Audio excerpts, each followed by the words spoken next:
Akkam jirtu daawwattoota keenya kun oduu Oromiyaa labaniti oduu wajjin an Abdunaasir Tufaati. Dhimmi gufachuu wal'aansoo obbo Baqqalee Garbaa dhaddacha irratti kaafame. Manni murtii federaalaa Ramaddii Lidataa dhaddachi yakka dhimma heeraa fi farra shororkeessummaa qoratu guyyaa kaleessaa dhaddacha geggeessee ture. Gabaasa dabalataa qabna. Manni murtii federaalaa Ramaddii Lidataa dhaddachi yakka dhimma heeraa fi farra shororkeessummaa qoratu guyyaa kaleessaa dhaddacha geggeessee ture. Abukaatonni hidhamtoota siyaasaa Oromoo dhimma wal'aansoo obbo Baqqalaa Garbaa gadda gufate irratti ajajni mana murtiitiin gurraandhala 15 bara 2021tti kennamee ture. Raawwatamuu waan hin dandeenyeef kaleessa mana murtiitti iyyannoo dhiyeessanii turani. Abbaan alangaa gama isaatiin ajaja gurraandhala 15 bara 2021tti kenname irratti iyyannoo ajajni kenname haqamiin hospitaala Xooraayiloochitti akka yaalaman jiru dheengadda mana murtiitti galchee ture. Sababuma kanaanis obbo Baqqalaan gara hospitaala Xooraayiloochi akka geeffaman kan taasifame ta'uu beekame. Manni murtiin iyyannoo abbaa alangaa dheengadda kufaa godhee turee fi ajaja kennee ture irra deebiin sunumte akka mana sirreessaaf ergamu ajajee jira.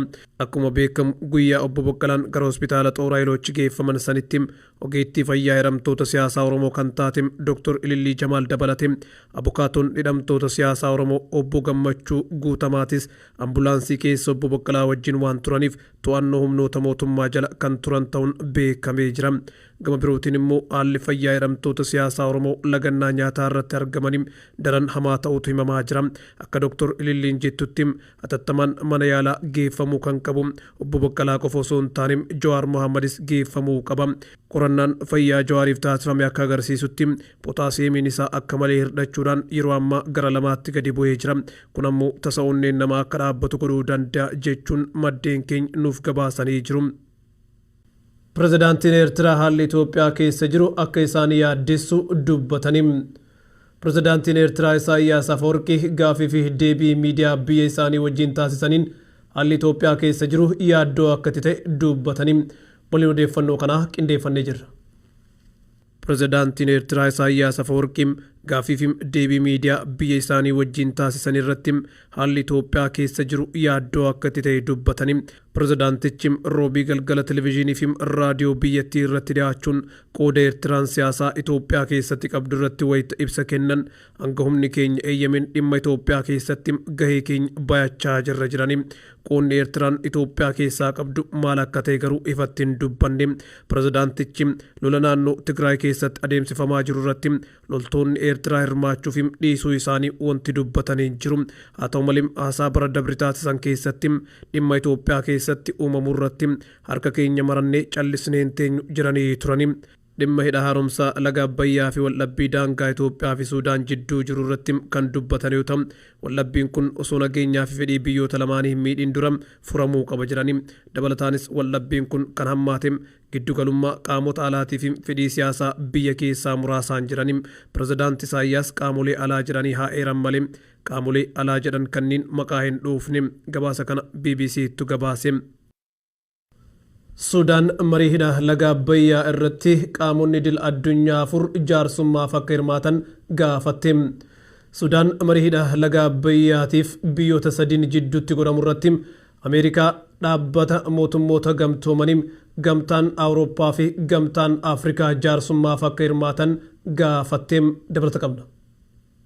Suudaan marii dhimma hidha laga Abbayyaa fi biyyoota 3 jidduutti godhamu irratti Ameerikaan dhaabbanni mootummoota gamtoomanii gamtaan Awurooppaa fi gamtaan Afrikaa jaarsummaaf akka hirmaatan gaafatte.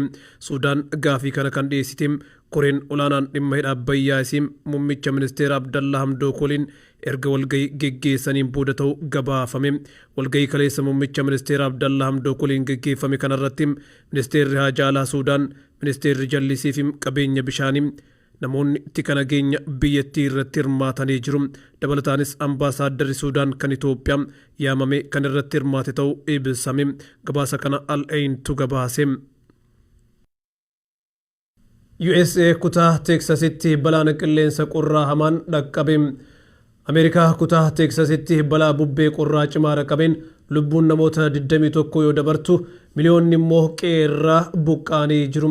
Baliin odeeffannoo kana akka itti aanutti qindeeffannee jirra. Ameerikaa kutaa Teeksaasitti balaa bubbee qorraa cimaa dhaqqabeen lubbuun namoota 21 yoo dabartum miliyoononni immoo qeerraa buqqaanii jiru.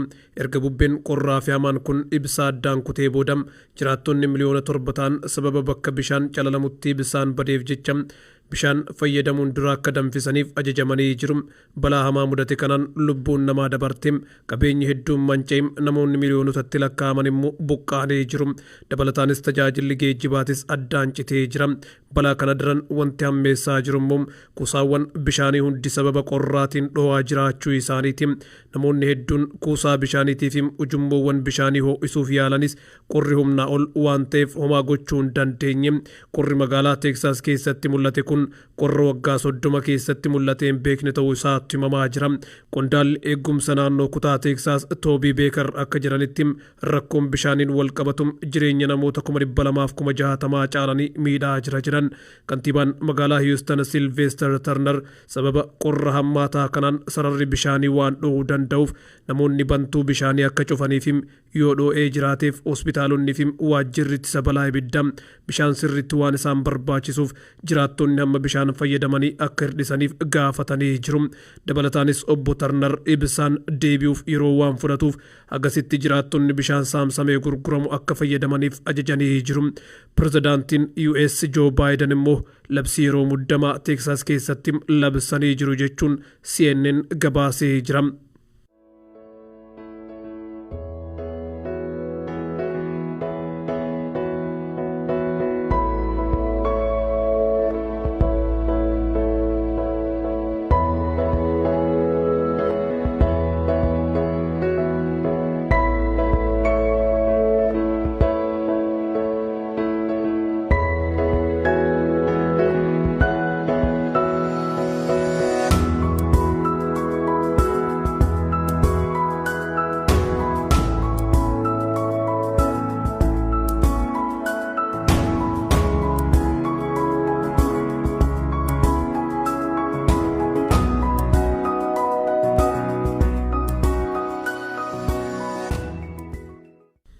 Egaan kabajamtoota daawwattoota miidiyaa Oromiyaa 11 odeeffannoon ardaaf qopheeffanne kanuma turtii gaarii.